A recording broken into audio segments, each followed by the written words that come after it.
¿Qué pensaríamos de una persona que, a pesar de tener muchas riquezas, se quejara de no poseer suficiente? Definitivamente podemos afirmar que algo anda mal con aquellos que viven de esta manera.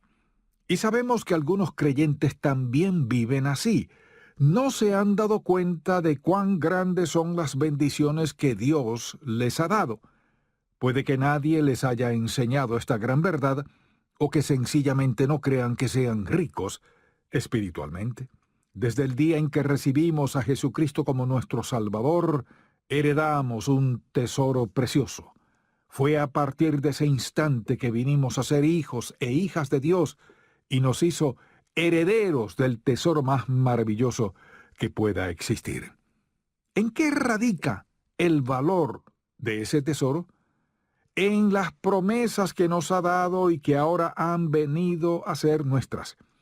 Es cierto que algunos creyentes no creen esto, sino que solo ponen su mirada en lo que no tienen. En todo momento se quejan de aquello que han pedido al Señor y que aún no han recibido.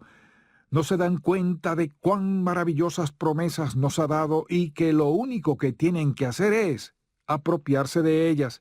A continuación, voy a compartir con ustedes algunos pasajes de la Biblia que nos demuestran cuán grande es la riqueza que nuestro Dios nos ha dado.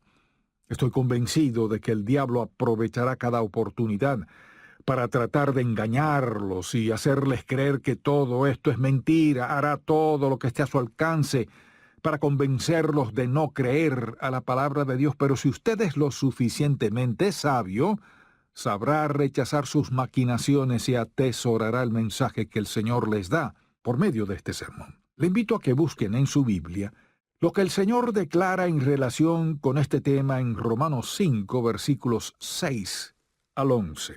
Porque Cristo, cuando aún éramos débiles, a su tiempo murió por los impíos. Ciertamente apenas morirá alguno por un justo, con todo pudiera ser que alguno osara morir por el bueno.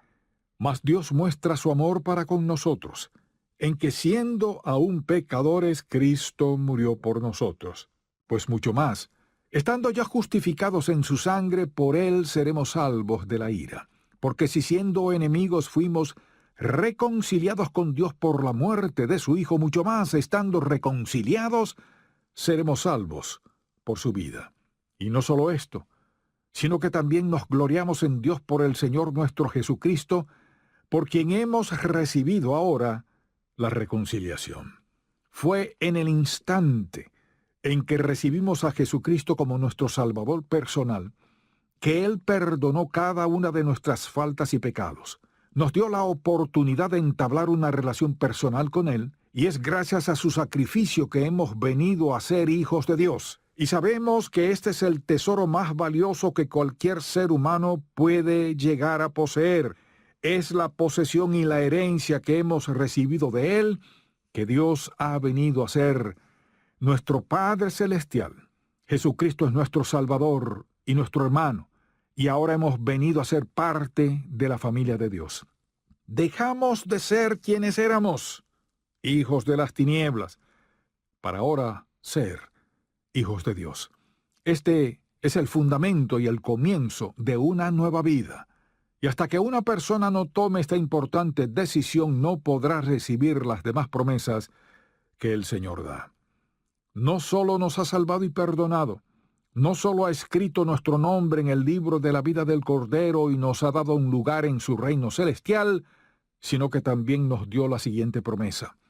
Escuche lo que nos declara en 1 de Juan 1:9. Si confesamos nuestros pecados, Él es fiel y justo para perdonar nuestros pecados y limpiarnos de toda maldad. Podemos vivir confiados en que Él cumplirá aquello que nos ha prometido en su palabra. Y si confesamos nuestros pecados, el Señor es lo suficientemente fiel y justo como para perdonar nuestras desobediencias y limpiarnos de cada una de nuestras faltas. Es por eso que podemos afirmar que los creyentes somos personas bendecidas, pues nos ha dado el privilegio de ir ante su presencia para confesar nuestros pecados. Otra de esas promesas es la que nos da en Santiago 1:5, en donde nos promete sabiduría. Y si alguno de vosotros tiene falta de sabiduría, pídala a Dios, el cual da a todos abundantemente y sin reproche, y le será dada. ¿Acaso existe una posesión más valiosa que la sabiduría? Por supuesto que no. Es importante que podamos aprender a verlo todo desde la perspectiva de Dios y saber qué es lo que debemos hacer a cada paso que damos. Luego en Mateo 11, versículos 28 al 30 nos dice lo siguiente: Venid a mí todos los que estáis trabajados y cargados, y yo os haré descansar. Llevad mi yugo sobre vosotros y aprended de mí, que soy manso y humilde de corazón, y hallaréis descanso para vuestras almas, porque mi yugo es fácil y ligera mi carga. Promete darnos el reposo y el descanso que tanto anhelamos. No solo se refiere al descanso físico, sino también al reposo emocional y espiritual que tanto necesitamos. Nos ha dado todo aquello que debemos tener para vivir tranquilos en completa paz. Sin importar la situación que enfrentemos, podemos confiar en su provisión. No solo ha prometido darnos descanso, sino que también nos ofrece su paz. Leamos lo que nos declara en Filipenses 4, versículos 6 y 7. Por nada estéis afanosos, si no sean conocidas vuestras peticiones delante de Dios en toda oración y ruego con acción de gracias. Y la paz de Dios, que sobrepasa todo entendimiento, guardará vuestros corazones y vuestros pensamientos en Cristo Jesús. ¿A qué se refiere el Señor? A que sin importar lo que estemos sufriendo, Dios nos ha dado una muralla que nos separa y nos defiende de la ansiedad. Nos ha dado su paz para que podamos vivir en reposo. ¿Qué es lo que nos dice Jesús en relación con este tema? Afirma ser nuestra paz. Es por eso que al escuchar alguna mala noticia, no tenemos por qué desesperarnos, pues Jesús, quien mora en nuestro corazón, nos da la paz que necesitamos para continuar adelante. También ha prometido mantenernos fuertes y fructíferos sin importar la edad que tengamos. Escuchen lo que nos dice en el Salmo 92, versículos 12 al 15. El justo florecerá como la palmera, crecerá como cedro en el Líbano. Plantados en la casa de Jehová, en los atrios de nuestro Dios, florecerán. Aún en la vejez fructificarán, estarán vigorosos y verdes, para anunciar que Jehová mi fortaleza es recto y que en él no hay injusticia. Esta es una promesa que ha dado a sus hijos, para que sepamos que podemos vivir dando frutos a pesar de la edad que tengamos. Promete mantenernos vigorosos, para que podamos seguir sirviéndole en todo momento. Pero está en nuestras manos apropiarnos de esta promesa o escoger vivir sin ella. Podemos elegir vivir como muchos lo hacen y dejar de producir cuando lleguemos a cierta edad, pero no es esto a lo que hemos sido llamados por el Señor. Somos nosotros los que debemos decidir cómo vivir. Y creo que la mejor decisión sería vivir con la certeza de que Dios puede llamarnos a su presencia cuando lo entienda conveniente, pero mientras estemos en este mundo, debemos permanecer con el deseo de servirle en todo momento. También ha prometido guiarnos a cada paso que demos. Escuchen lo que nos declara en el Salmo 32:8, en donde nos dice lo siguiente: Te haré entender y te enseñaré el camino en que debes andar, sobre ti fijaré mis ojos. El Señor conoce cada detalle de nuestra vida. Sabe lo que hemos hecho en el pasado y también conoce hacia dónde nos dirigimos. Promete guiarnos personalmente mientras avanzamos por este mundo. Y nos dice que tendrá sus ojos puestos en nosotros para dirigir cada decisión que tomemos. Sin importar en dónde nos encontremos, podemos contar con esta maravillosa promesa que nos ha hecho. Leamos también lo que nos dice en el Salmo 103, versículos 1 al 3. Bendice alma mía Jehová y bendiga todo mi ser su santo nombre. Bendice alma mía Jehová y no olvides ninguno de sus beneficios. Él es quien perdona todas tus iniquidades, el que sana todas tus dolencias. El Señor promete sanar nuestras enfermedades y dolencias. Sabemos que uno de los atributos de Dios es que nunca cambia, pues es inmutable. ¿Acaso no sanó a las personas que vivían en la época del Antiguo Testamento? Por supuesto que sí. ¿No hizo lo mismo con los del Nuevo Testamento? Sí. Y de igual manera también sanará a los que vivimos en el tiempo presente. Es por eso que debemos acudir ante el Señor en oración para pedirle que nos sane cada vez que nos sintamos mal. Podemos confiar en que nos sanará de acuerdo a su voluntad. ¿Significa esto que no estoy de acuerdo en que debamos visitar a un doctor cuando nos sintamos mal? Por supuesto que no. Dios les ha dado habilidades y talentos especiales a estos hombres y mujeres que dedican su vida a esa profesión. El mismo Pablo contaba con la ayuda médica de Lucas, quien le acompañó en algunos de sus viajes misioneros. Pero debemos apropiarnos de esa promesa que nos da en el Salmo 103.3, en donde nos dice: Él es quien perdona todas tus iniquidades, el que sana todas tus dolencias.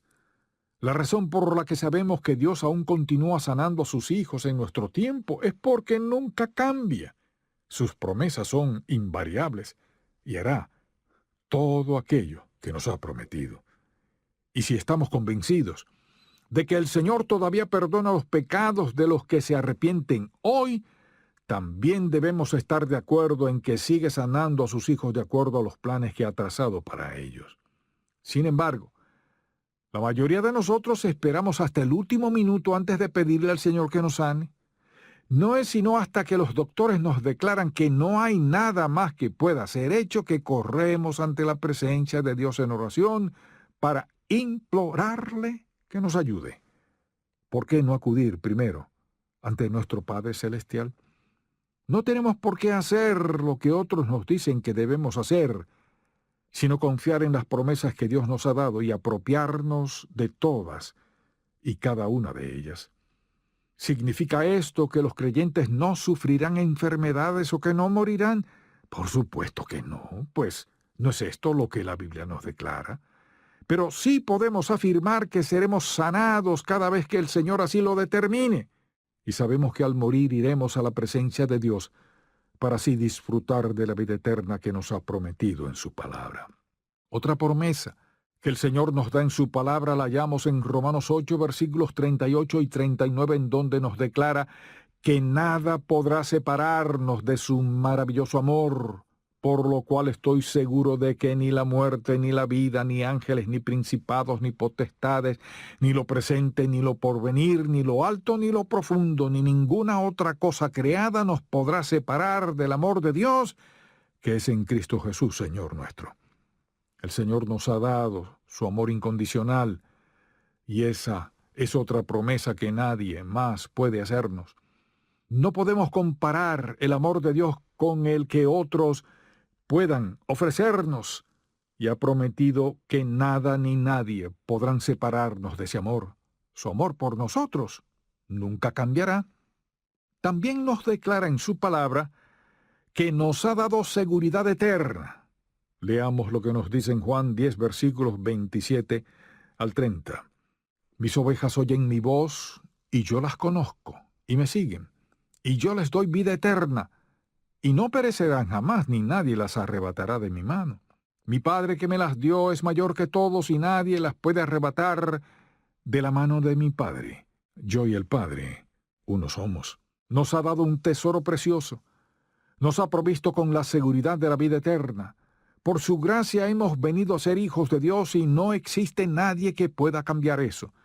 Y esto significa que al recibirlo como nuestro Salvador nos otorgó el regalo de la vida eterna, el cual nadie puede arrebatar.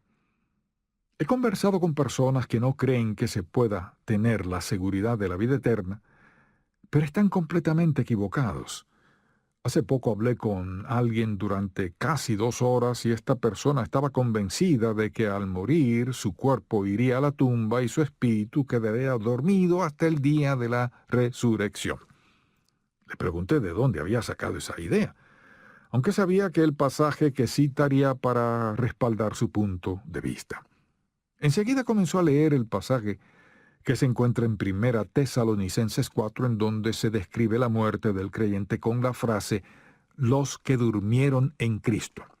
Pero ese es un término que el apóstol usa para describir lo que sucede cuando un cristiano muere. No es que nuestro espíritu queda inconsciente en un profundo sueño. Más bien da la idea de que al morir es como si cerráramos los ojos para abrirlos ante un nuevo amanecer. Dejé que esa persona compartiera conmigo todo lo que deseaba decir en relación con ese tema y luego le pedí permiso para leerle algunos pasajes de la Biblia y comencé leyendo el que se encuentra en Filipenses 1, versículos 21 al 24. Escuchen lo que se nos declara en esta porción de las Sagradas Escrituras. Porque para mí el vivir es Cristo y el morir es ganancia. Mas si al vivir en la carne resulta para mí en beneficio de la obra, no sé entonces qué escoger. Porque de ambas cosas estoy puesto en estrecho, teniendo deseo de partir y estar con Cristo, lo cual es muchísimo mejor, pero quedar en la carne es más necesario por causa de vosotros. Es decir, que de acuerdo a lo que Pablo nos declara en este pasaje, para los creyentes vivir significa permitir que Cristo continúe trabajando en ellos y el morir es ganancia. Por un lado, Pablo reconocía que lo mejor para él era morir y llegar así a la presencia del Señor. Pero por otro lado sabía cuánto podía ayudar a sus hermanos en la fe. Es por eso que se sentía indeciso en cuanto a qué era lo mejor para su vida. ¿Acaso Pablo tendría este mismo sentir si supiera que al morir solo quedaría inconsciente en un profundo sueño hasta que llegara el momento de la resurrección? Por supuesto que no. Es por eso que nos declara en 2 Corintios 5:8 que al morir estaríamos ausentes del cuerpo, pero presentes ante el Señor. Deseaba quedar en este mundo para así poder continuar su labor misionera, pero a la misma vez sentía un gran deseo de morir para poder estar con el Señor. Solo nuestro Padre Celestial puede darnos la seguridad de que pasaremos la eternidad a su lado. Por último, deseo que leamos la porción bíblica que se encuentra en Juan 14, versículos 1 al 3, en donde se nos da otra promesa que nos demuestra cuán afortunados somos al tener a Cristo en nuestro corazón. Escuchen lo que nos dice en este pasaje. No se turbe vuestro corazón. Creéis en Dios, creed también en mí. En la casa de mi Padre muchas moradas hay. Si así no fuera, yo os lo hubiera dicho. Voy pues a preparar lugar para vosotros. Y si me fuere y os prepararé lugar, vendré otra vez y os tomaré a mí mismo, para que donde yo estoy, vosotros también estéis. Dios ha prometido la entrada al cielo a cada uno de sus hijos. Y esto debería ser suficiente como para sentirnos bendecidos y especiales, pues lo que el Señor nos ha regalado es mucho más valioso que cualquier tesoro material que pudiéramos tener. Cada una de estas promesas ha sido dada a los que recibimos a Jesucristo como nuestro Salvador personal. El problema es que hay muchos creyentes que viven sin apropiarse de las promesas que Dios nos ha dado.